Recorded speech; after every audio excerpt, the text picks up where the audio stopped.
Bueno, para comenzar, si quieren, hago una breve introducción a qué es Moovit, por si alguno no conoce la empresa. Moovit es, si querés pasar ahí la diapo, una empresa de tecnología, una empresa que diseña y desarrolla soluciones de software para empresas que brindan servicio en Estados Unidos, que buscan generar un impacto a través de la tecnología. Estamos hace más de 15 años en el mercado, tenemos más de 250 colaboradores, ¿sí? A lo largo de Latinoamérica y Estados Unidos. Somos más de 9 países hoy en día donde estamos trabajando. Tenemos oficinas en Colombia, en Uruguay, en Argentina y en Estados Unidos. Un poco los valores de Moovit, si querés pasar a la siguiente, estos 5 son claves para cada persona que está en Moovit. Cada cosa que hagamos tiene que respaldar estos valores. Este webinar respalda estos valores también, lo que mostrar y poder generar conocimiento, apoyar a la pasión de otras personas y el desarrollo de otras personas también. Entonces dedicar tiempo, en este caso por ejemplo de Japo, ¿sí? Entonces, bueno, tratamos de que siempre lo que hacemos sea de calidad sobre la cantidad. Esperemos que este webinar sea de calidad para ustedes y les genere impacto. De sentirnos bien en el espacio de trabajo, de trabajar siempre en equipo y de formar buenas relaciones. Hemos sido mencionados por varias entidades, por ejemplo, el año pasado, si querés pasar a la siguiente, fuimos mencionados, solo para nombrar alguna, por Great Place to Work, que es conocida por todas, en estas 3 áreas, Latinoamérica, Uruguay, para mujeres, espacio para trabajar para mujeres. Y bueno, y en la siguiente slide un poco de fotos de lo que es de nosotros, de Moovit, y ya los dejo con lo que vinieron a escuchar hoy, que es JavaScript. ¿Por qué JavaScript sigue siendo tan demandado en el mercado? Los dejo con Jairo, Japo y Janet, así que bienvenidos a todos, espero que les guste. Bueno, hola a todos y bienvenidos. Como mencionó Pamela, soy Janet Mejía, soy docente de la Universidad Autónoma de Manizales y pues el día de hoy junto con Moovit pues les hablaremos sobre por qué JavaScript es uno de los lenguajes de programación más demandados actualmente. Para eso, no sé si puedes pasar ahí la diapositiva, porfa, Jairo. Eh, Planeamos pues como tal una agenda, pasa porfa ahí también. Donde tenemos como una breve presentación del lenguaje, luego hablaremos un poco acerca de la historia de JavaScript, de lo que ha ocurrido al pasar de los años, y por último, Jairo hablará sobre algunas de las aplicaciones que se pueden lograr con este lenguaje de programación. Entonces, pues iniciemos. Bien, para iniciar, podemos destacar que JavaScript es un lenguaje de programación y scripting. Actualmente se encuentra estandarizado. JavaScript fue creado inicialmente para ser utilizado en la web junto con HTML y CSS y se ejecuta directamente en lo que son los navegadores web. Con el tiempo se ha convertido en un lenguaje de programación, digamos que es de propósito general, que se puede utilizar en muchos otros entornos fuera del navegador. De hecho, hoy en día diría que JavaScript se encuentra en todas partes, desde lo que son las aplicaciones de escritorio hasta los dispositivos móviles, y pues ha ganado muchísima popularidad entre la industria y pues los desarrolladores como tal. Como hablamos de lenguaje de scripting, ahí digamos que nos referimos a que se ejecuta en el lado del cliente, es decir, en el navegador web, y que es compilado just in time. JIT es el compilador que utiliza pues JavaScript. Esto significa que no se compila en un archivo binario ejecutable como otros lenguajes de programación, sino que de hecho se ejecuta en el momento en que se carga en el navegador. Esto facilita temas de desarrollo y también de distribución. Podríamos poner un ejemplo. Cuando se carga una página web que contiene código de JavaScript, el navegador interpreta y ejecuta el código de forma secuencial, es decir, línea por línea en tiempo real, permitiendo que las aplicaciones web sean más dinámicas e interactivas pues, para el usuario como tal. Otra característica importante es que es un lenguaje estandarizado por ECMA. ECMA es una organización internacional sin fines de lucro que establece pues como esas normas y todas esas especificaciones que deben cumplir los intérpretes y los compiladores que implementan el JavaScript. A esta especificación de JavaScript se le conoce como ECMAScript y pues lo que busca es garantizar que el código, digamos, se comporte de manera predecible en diferentes plataformas y dispositivos como tal. El ECMAScript, digamos que realiza unas actualizaciones de forma periódica, ahorita lo vamos a ver en más detalle. Esas actualizaciones lo que incluye son funcionalidades y mejoras, ¿sí? Y con esto lo que se busca es que el lenguaje vaya como tal evolucionando y se adapte a las necesidades de los desarrolladores, también de los proyectos y de las plataformas sin necesidad como de hacer cambios muy significativos. ECMA es reconocida por la creación de estándares no solo del lenguaje de programación de JavaScript, sino que ahí también se cuenta con C#, con Dart, Eiffel y algunos otros lenguajes de programación. Algo interesante de ECMA es que, digamos, permite una participación abierta, donde participan expertos de la industria y usuarios finales. Ellos buscan, obviamente, contribuir a la evolución de los estándares. Se consiguen un sponsor con una idea, ¿sí? Y pues se lleva la propuesta como tal al comité técnico. En este comité, digamos que se analiza todo el tema de la viabilidad y si es el caso, se incorporan esos estándares. Pasemos ahí, Jairo, por favor, a la diapositiva 2. Bueno, si hablamos de la sintaxis de JavaScript, vemos que se basa en una combinación de C con Java. Y en cuanto a la semántica, pues comparte algunas similitudes con algunos lenguajes de scripting, como PHP, Python, pero pues es importante dejar claro que tiene unas características que son únicas. Por ejemplo, el modelo de eventos y pues, la manipulación que permite por parte del DOM. ¿Sí? Eso no están presentes pues como en otros lenguajes de scripting. Otra característica importante que podríamos mencionar es que es un lenguaje de programación multiparadigma. Esto admite pues varios enfoques de programación, lo que sería la programación funcional, la orientada a objetos, la imperativa, ¿sí? Y así pues de los desarrolladores digamos que pueden elegir entre el paradigma que mejor se adapte de acuerdo a las necesidades y a los requisitos del proyecto. Esto pues obviamente convierte a JavaScript en un lenguaje multiparadigma que se vuelve versátil para la creación de aplicaciones web o de cualquier otro tipo de desarrollo que se necesite. También podemos mencionar que JavaScript provee todo un enfoque de programación asíncrona, que es esa última parte que se incluye en la presentación en esta diapositiva, donde digamos que permite que el código continúe ejecutándose sin generar como esos bloqueos, mientras se van realizando otras tareas que pueden demorar un poco. Un ejemplo es cuando nosotros hacemos un request, es decir, una solicitud de datos a una API o tratamos de acceder a un archivo del disco duro, ¿sí? Ahí entra un tema que conocemos como llamadas asíncronas, los callbacks, promesas async await, ¿sí? Y en general, pues digamos que esto es esencial para JavaScript, toda esta parte de la programación asíncrona, especialmente, digamos, en el desarrollo de aplicaciones web que pueden realizar tareas que son de espera o que, digamos, son prolongadas mientras se sigue respondiendo como a los usuarios. Pasemos, Jairo, porfa, a la siguiente diapositiva.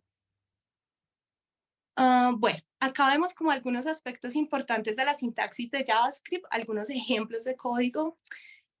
Digamos que para iniciar JavaScript admite varios tipos de datos como numéricos, cadenas de texto, booleanos, objetos, arreglos, ¿cierto?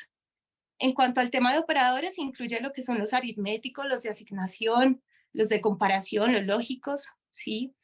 Ahí abajito vemos un ejemplo de estructuras pues como tal de control, ¿cierto?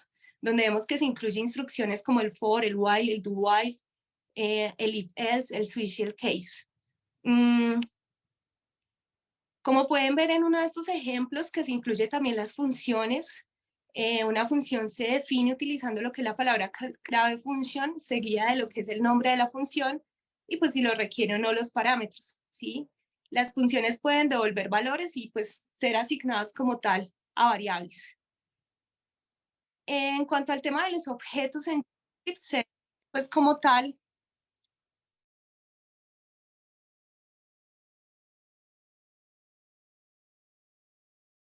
lista y regresé, no sé si me escuchan y me puedan confirmar ahí, Jairo, sí.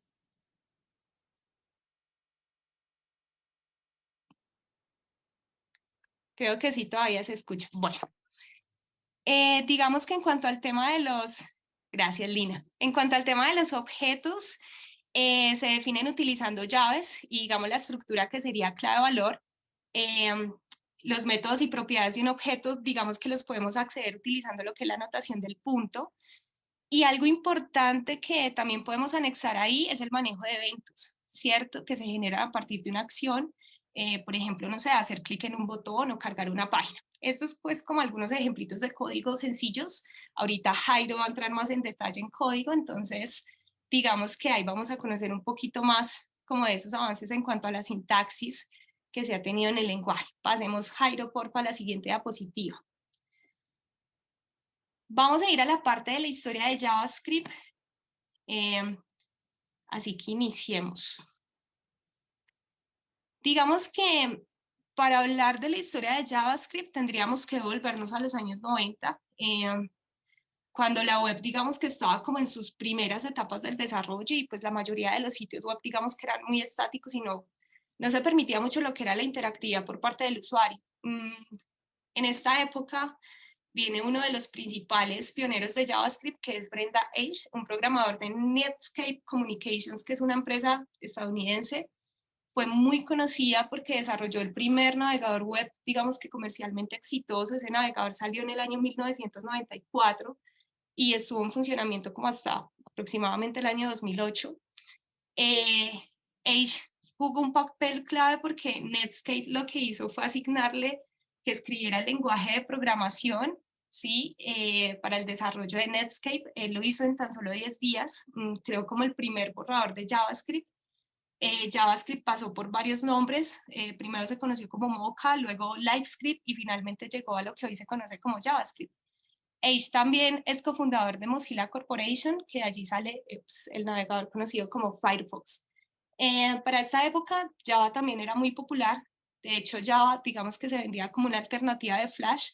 Hoy por hoy Flash es casi que desconocido para muchos de ustedes, los chicos en la universidad. Aunque ambas tecnologías, digamos, tienen diferentes propósitos y enfoques, se utilizan para crear lo que es el contenido multimedia interactivo.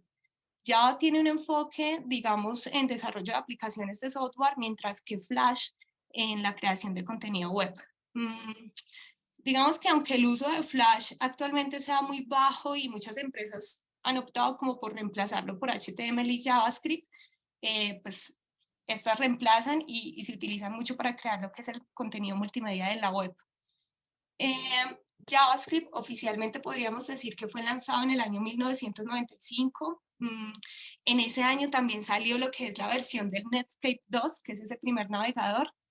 Y JavaScript se convirtió en ese primer lenguaje de programación diseñado específicamente para ser usado en navegadores web.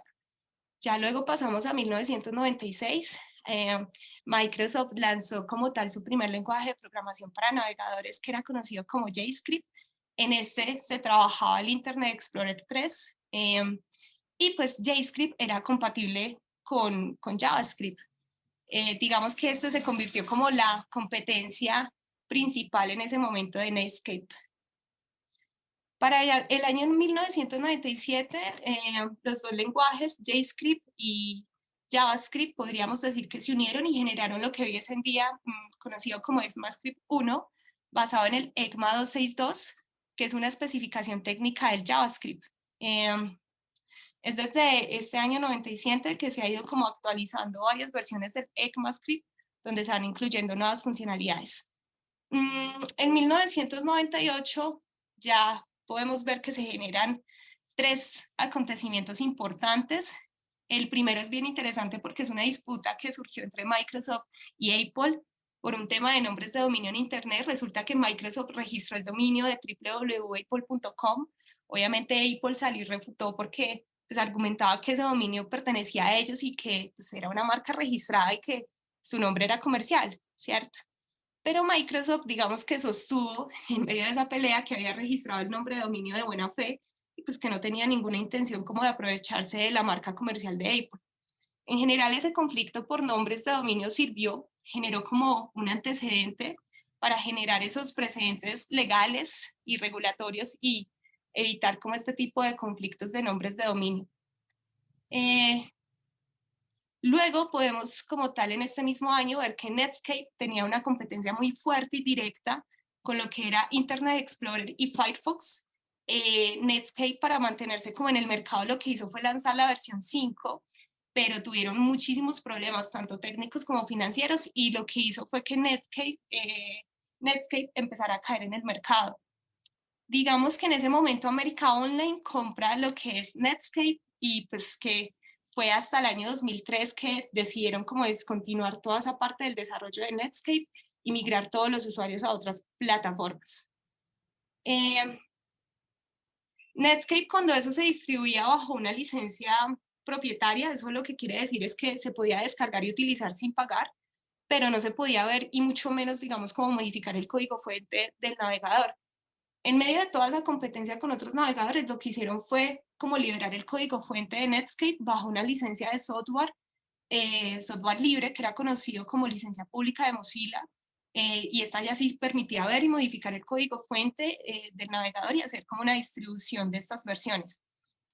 Ese código fuente de Netscape es muy importante en toda esta historia porque sirvió como base para el desarrollo de otros navegadores. Uno de ellos es Firefox, que hoy día es muy popular y lo utilizamos muchísimo. Pues. Para finalizar, en ese mismo año se publicaron 2 versiones del estándar del ECMAScript, el 2 y el 3. En el 2, digamos que se hicieron unas correcciones y unas mejoras donde se trabajaron algunos métodos para objetos y, digamos, se mejoró mucho la sintaxis para declarar variables, pero los cambios más fuertes vinieron en la versión del ECMAScript 3, ¿sí? Porque ahí fue donde se inició el tema digamos, toda la parte de soporte de expresiones regulares, el soporte para nuevos tipos de datos, la definición de funciones anónimas y closures, el tratamiento de excepciones, que también lleva algunas mejoras en la gestión de errores de tiempo de ejecución. Ahí podríamos pasar, Jairo, a la siguiente diapositiva. Y se viene la guerra de los navegadores. Este es un tema como de dominar el mercado y ganar la preferencia de la descarga por parte de los usuarios. Esta guerra viene presente desde la década de los 90, pero obviamente en los años 2000 se pone un poco más fuerte porque está Microsoft Explorer, Netscape y Firefox, ¿sí? La guerra se basaba en liberar pues como características y ofrecer más rendimiento y eficiencia como tal en sus navegadores. Habían cosas que un navegador tenía que otros no. Por estos años, pues América Online en el 2003 decide dejar de distribuir como tal el Netscape. Entonces surge lo que es Mozilla Foundation, ¿sí? En medio de toda esta historia surge un rumor de que Mozilla le hacía ingeniería inversa a lo que Safari sacaba al mercado. Aún así, pues digamos que es algo común que los desarrolladores de diferentes empresas realicen pruebas o análisis comparativos de las características que tienen los navegadores de la competencia, como para buscar mejorar los propios y la experiencia de usuario, ¿cierto? Ahí podríamos pasar del 2003 al 2005, que es el año donde se populariza Ajax y hay un cambio gigantesco en el tema en el que se desarrollan los sitios web, porque ya se habla de una actualización dinámica del contenido de la página, ¿cierto? Donde ya no hay que hacer una recarga por completo. Digamos que si antes uno aplicaba un filtro de búsqueda y esperaba que cargara el resultado de esa búsqueda, se tenía que recargar toda la página.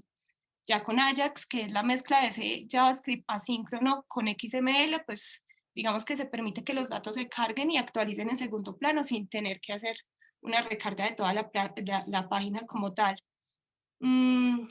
Antes de hablar o entrar en detalles del año 2008, es importante mencionar que Adobe System y Mozilla han trabajado juntos en varios proyectos. El primero fue el desarrollo del archivo de PDF, luego fue la colaboración que brindaron en la especificación del ECMAScript 4, pero digamos que por falta de apoyo y algunas controversias frente a ciertas características que tenía esta estandarización, pues se abandonó ese proyecto. En ese mismo año, pues se liberó la primera versión de Google Chrome, fue competencia directa para Internet Explorer.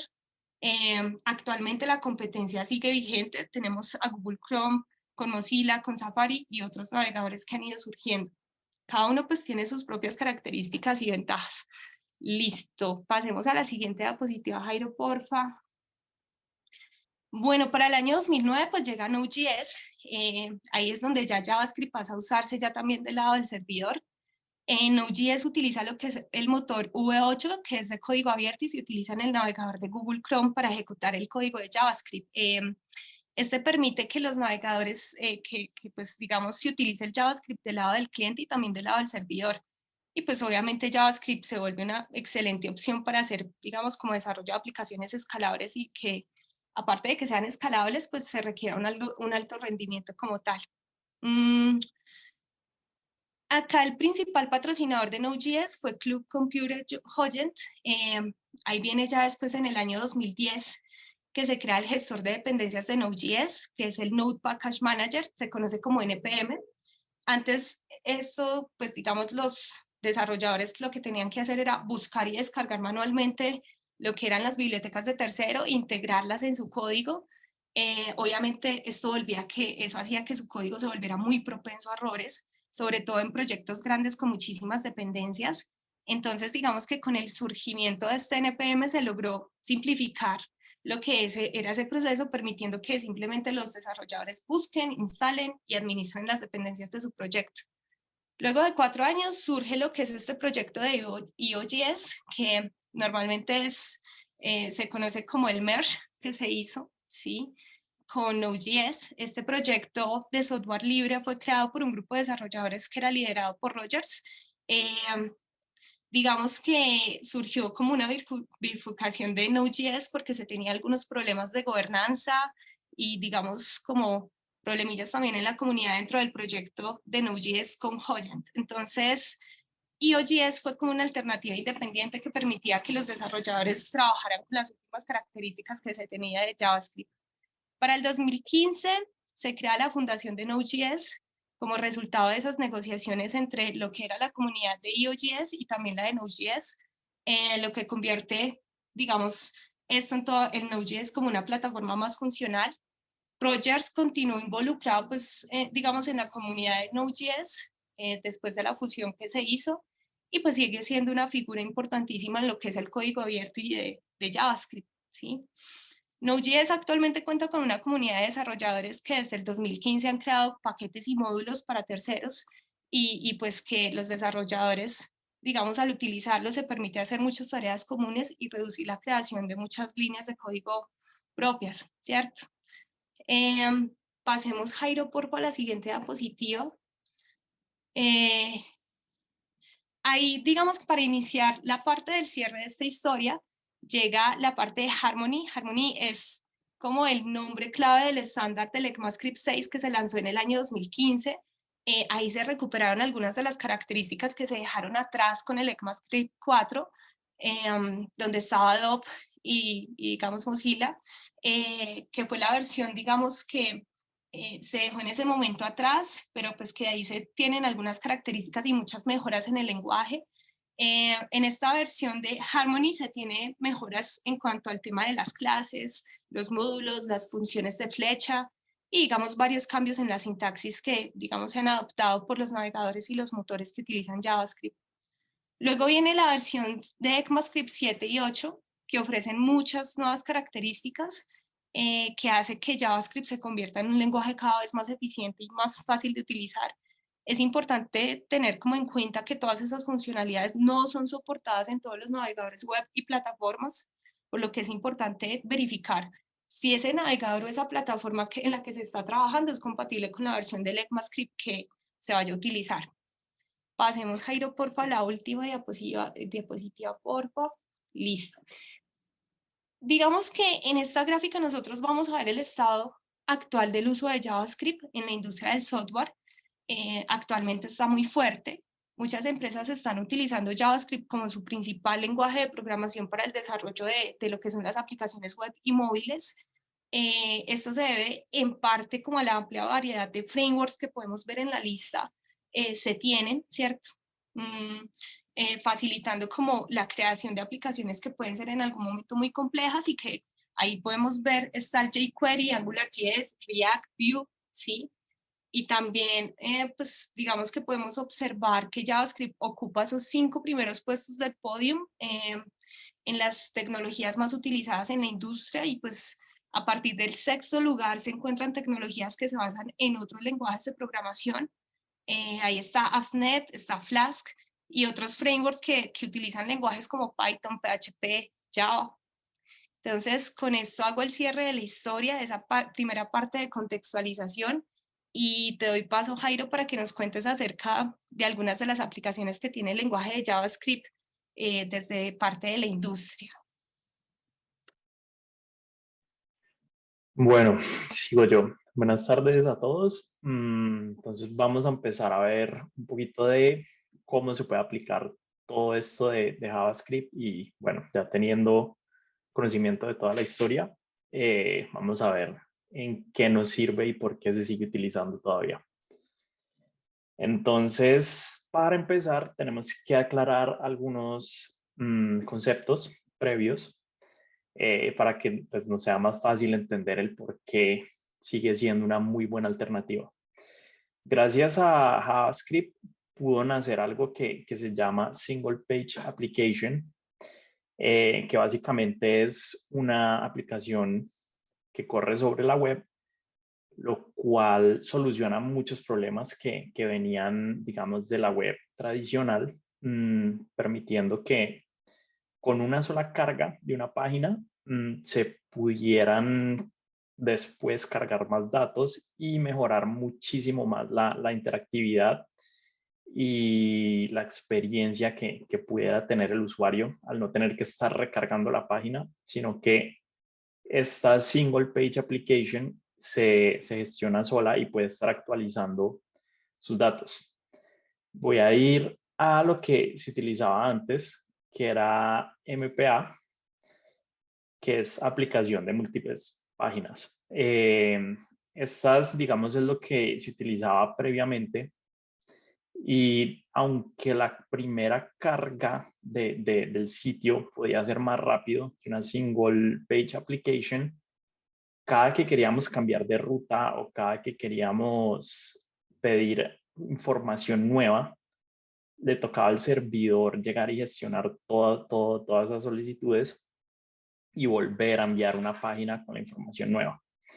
Que pues esto generaba ahí diferentes problemas, sobre todo para la fluidez y la interfaz que estaban necesitando ya los usuarios para estos años.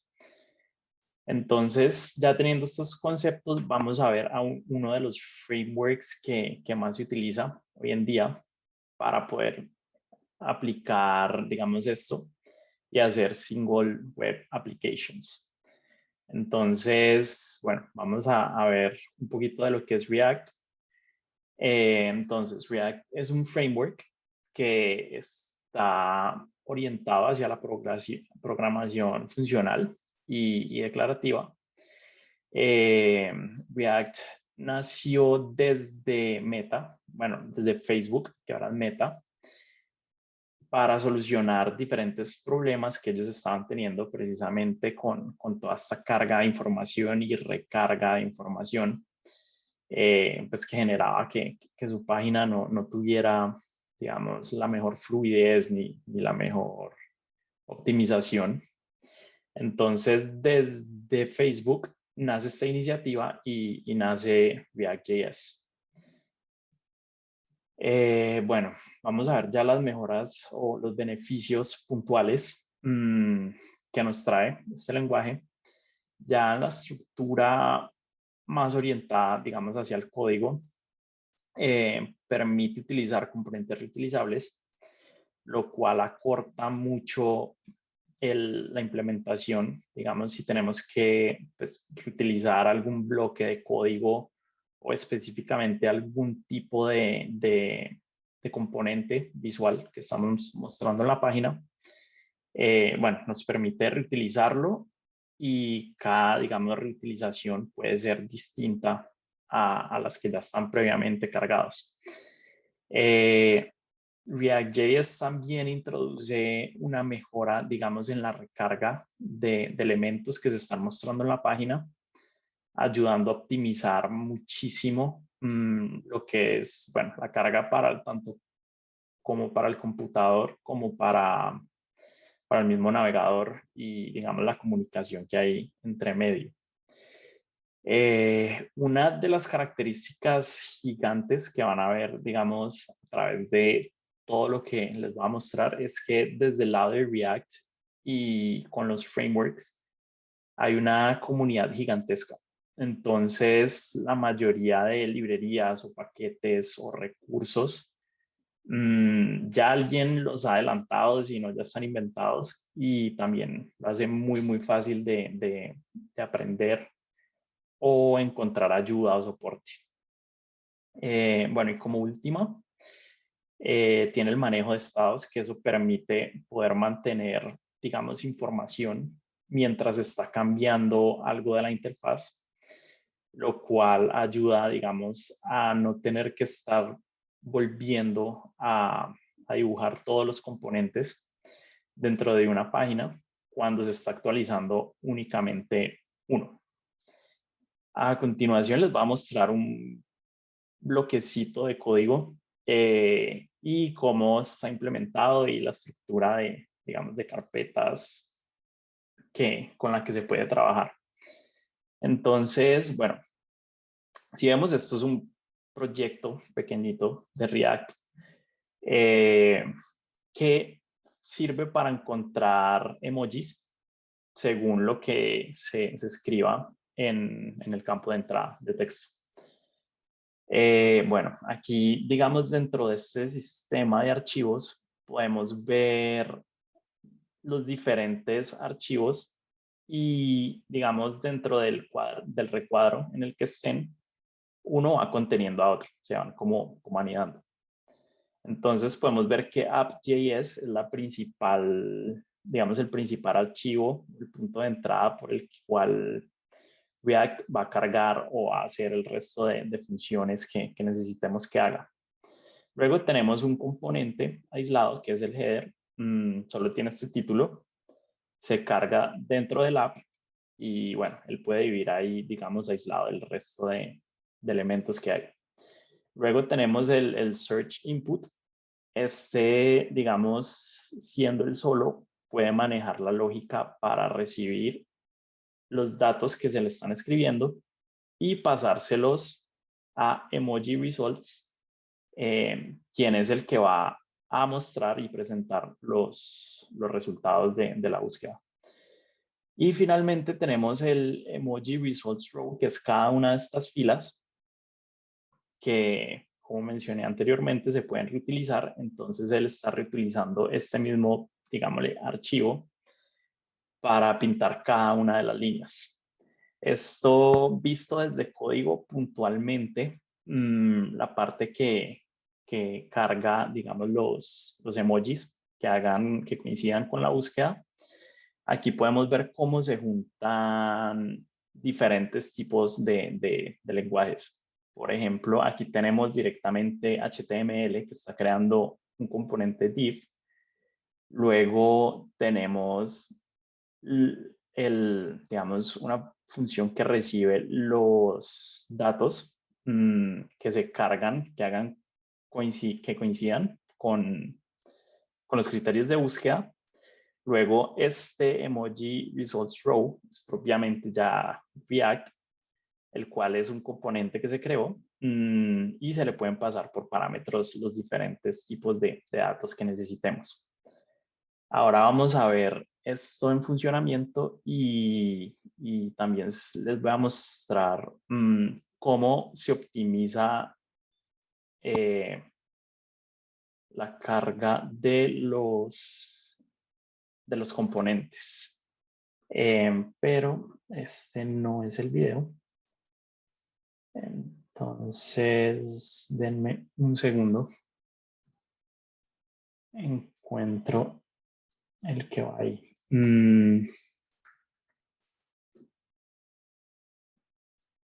Y les muestro.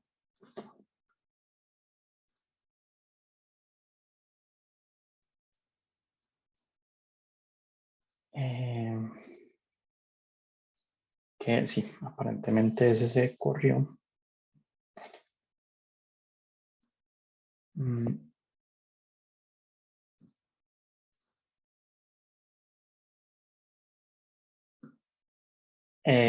Listo, aquí lo tengo. Ya lo pongo.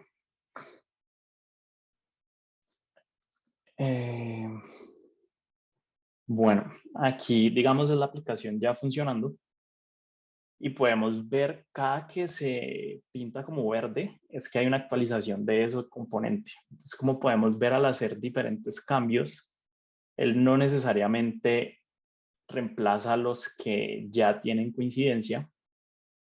Si podemos ver, digamos, hacia el final, al hacer match o al coincidir, podemos ver que hay unos que no se alumbran verde porque no los está volviendo a pintar. Eso para esta lista, que no es tan larga, no es problema, pero cuando se tienen una cantidad increíble de, de datos, puede impactar muchísimo en lo que es el cargado y la presentación y pues más que todo la experiencia con la que el usuario pues va a estar viviendo la página. Listo, entonces ya digamos ahí tenemos cerrado, pues hicimos como un abrebocas de React.js. Ahora seguimos a ver qué más cosas se pueden hacer con JavaScript. Siguiendo la línea de React, nos pasamos a React Native. React Native nos permite hacer aplicaciones móviles desde JavaScript. También fue creado por Meta, que tenían la misma necesidad, una necesidad muy parecida, por la cual crearon React.js purito. Con esto, digamos, facilita muchísimo el uso o bueno, la creación de aplicaciones nativas, ya que por un lado, bueno, desde JavaScript se puede llegar a compilar una aplicación que finalmente se puede exportar hacia Android o iOS, que es, digamos, Apple. Listo. Entonces vamos a ver qué ventajas tiene o por qué sería, pues es bueno usarlo y se está usando. Desde el punto de vista del desarrollo, se tiene una sola base de código que puede ser utilizada para los diferentes mercados, sea Android o iOS, que eso facilita muchísimo, digamos, las integraciones y el manejo, porque el equipo que esté desarrollando solo está enfocado en una base de código y no tiene que estar cambiando, digamos, diferentes proyectos o diferentes archivos para tener Android y Apple separados. Esto facilita también muchísimo que el código reutilizable al ser JavaScript, digamos, es muy fácil migrarlo hacia otro tipo de usos sin requerir pues mucho retrabajo.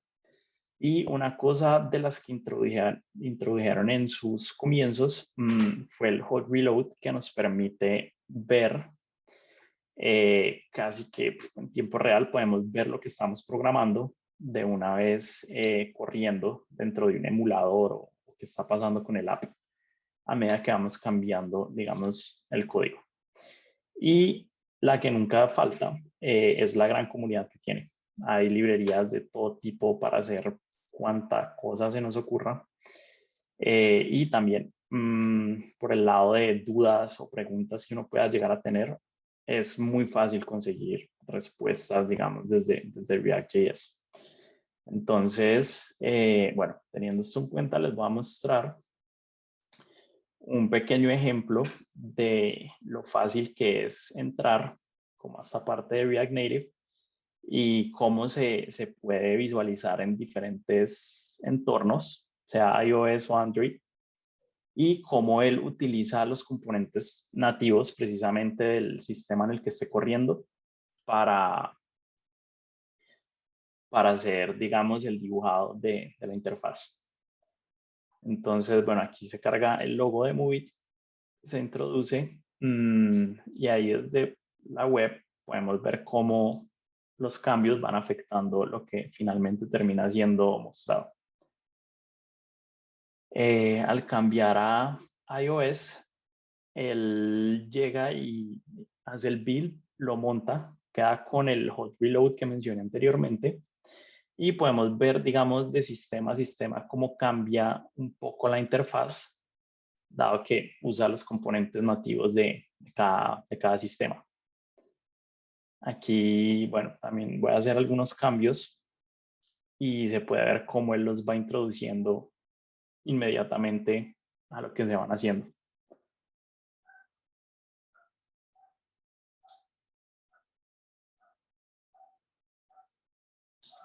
Finalmente, bueno, ahí me paso hacia Android, mostrando que, digamos, con una sola base de código se puede tener la aplicación corriendo en distintos sistemas. Y bueno, al usar componentes nativos de cada sistema, podemos ver que hay unos pequeños cambios a cómo se ve, pero finalmente la funcionalidad sigue siendo la misma.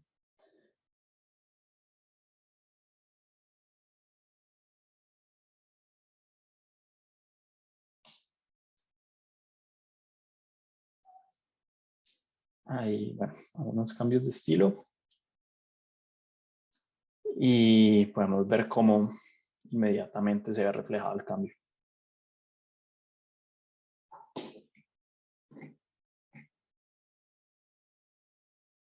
Listo.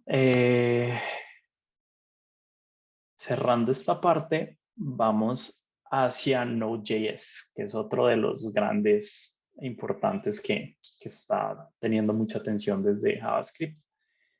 Entonces, Node.js surge inicialmente porque necesitan, digamos, correr desde el sistema operativo código en JavaScript. Entonces, nos permite tener un ambiente en el cual podemos ejecutar JavaScript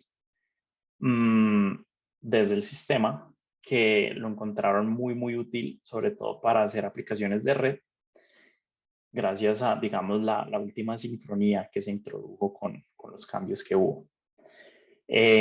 Básicamente corre fuera del navegador, al correr en el sistema, corre bajo el mismo motor que tiene Google Chrome, que es el V8, y como la gran mayoría de cosas en JavaScript es de código libre.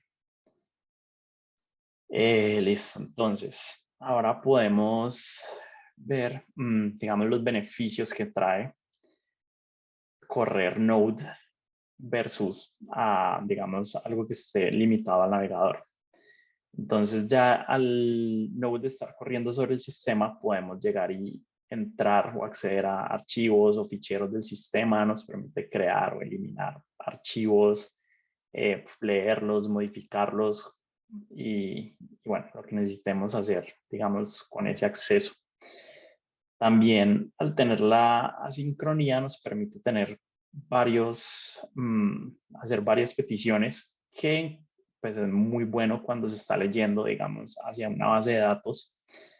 Nos permite hacer diferentes consultas o varias consultas sin que se quede bloqueado para que pues también no haya, digamos, ese lag o digamos la interfaz de usuario con la que se esté interactuando no vaya a tener retrasos o se vaya a quedar ahí trabada.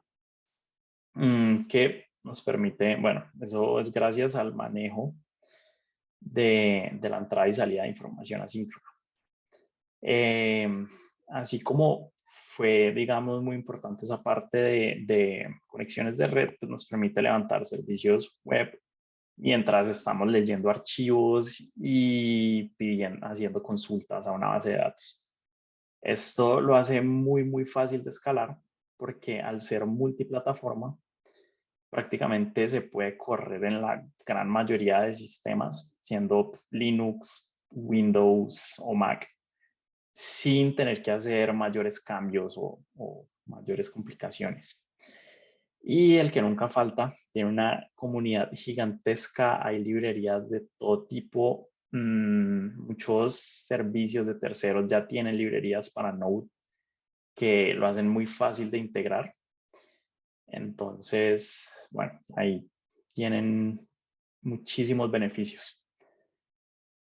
Bueno, ¿en qué se puede utilizar?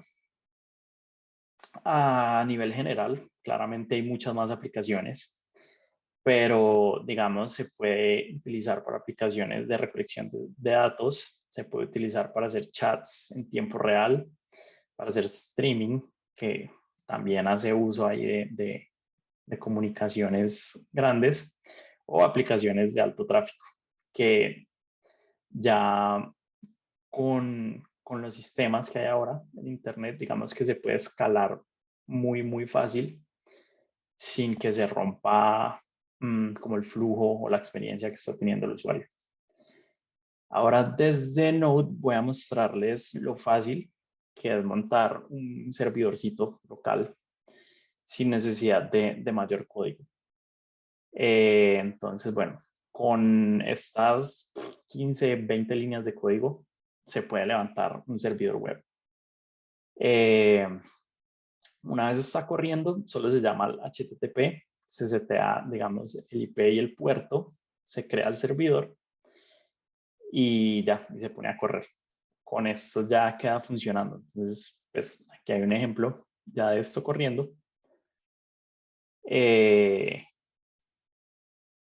Como podemos ver ahí, tengo a la derecha la ventana de Chrome y pues no pueden acceder a ese sitio. Una vez corro, el servidor se levanta, podemos ver que ya empieza a respondernos y funciona pues, como un servidor sin ningún problema.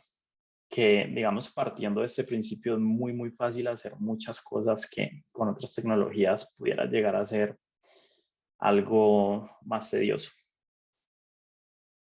Y finalmente llegamos a TensorFlow, que bueno, ha tenido ahí una integración. Entonces empecemos definiendo qué es TensorFlow. Bueno, TensorFlow es una librería de Machine Learning que se migró desde Python, que bueno, ahí pueden ver lo importante que está haciendo JavaScript para migrar desde Python hasta JS, una librería de estas. Esto que nos facilita o que nos ayuda, nos permite correr Machine Learning directamente desde el navegador, que eso es muy potente, o si se necesita desde Node, que como ya vimos corre, digamos, el mismo V8. TensorFlow actualmente, bueno, nos permite correr modelos existentes o reentrenar modelos que ya existen. Entonces, bueno, vamos a ver unos modelos de los que ya existen.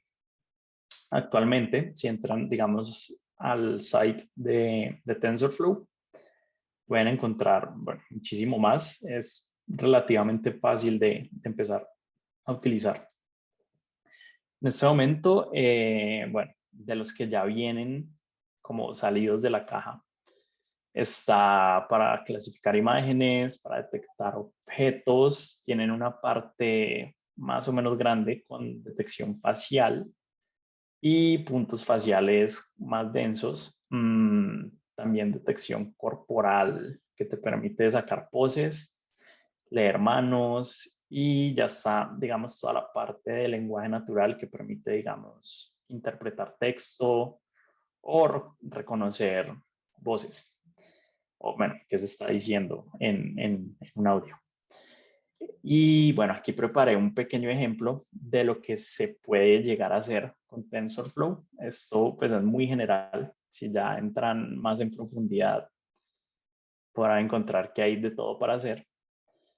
Aquí, bueno, él está leyendo mis marcas faciales y con eso puedo animar un avatar directamente desde el navegador. O sea, esto no está corriendo por detrás en ningún servidor, en ningún otro lado, se está corriendo en Chrome. Y bueno, desde Chrome ya se puede tener esa potencia para correr todos estos algoritmos que eso es una ventaja gigantesca. Ya con esto, bueno, le voy dando cierre. Hay más aplicaciones que se pueden utilizar con las que se puede utilizar JavaScript, como IoT, y bueno, hay otras. Acá, bueno, por propósitos de tiempo cubrimos estas que son como las más relevantes, las que encontramos más relevantes. Y ya cualquier otra inquietud o sugerencia, ahí está el QR, pueden contactarnos. Y ya con esto le voy dando cierre.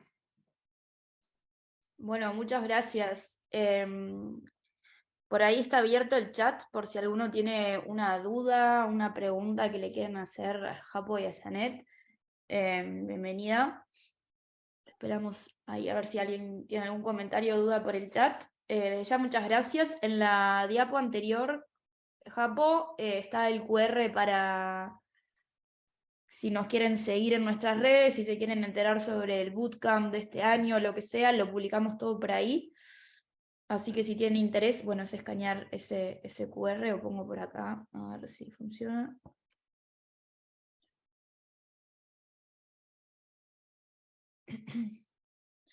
Bueno, por lo visto nadie tiene preguntas en el chat.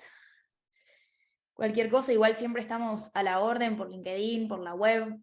Si se quieren contactar con nosotros, bienvenidos.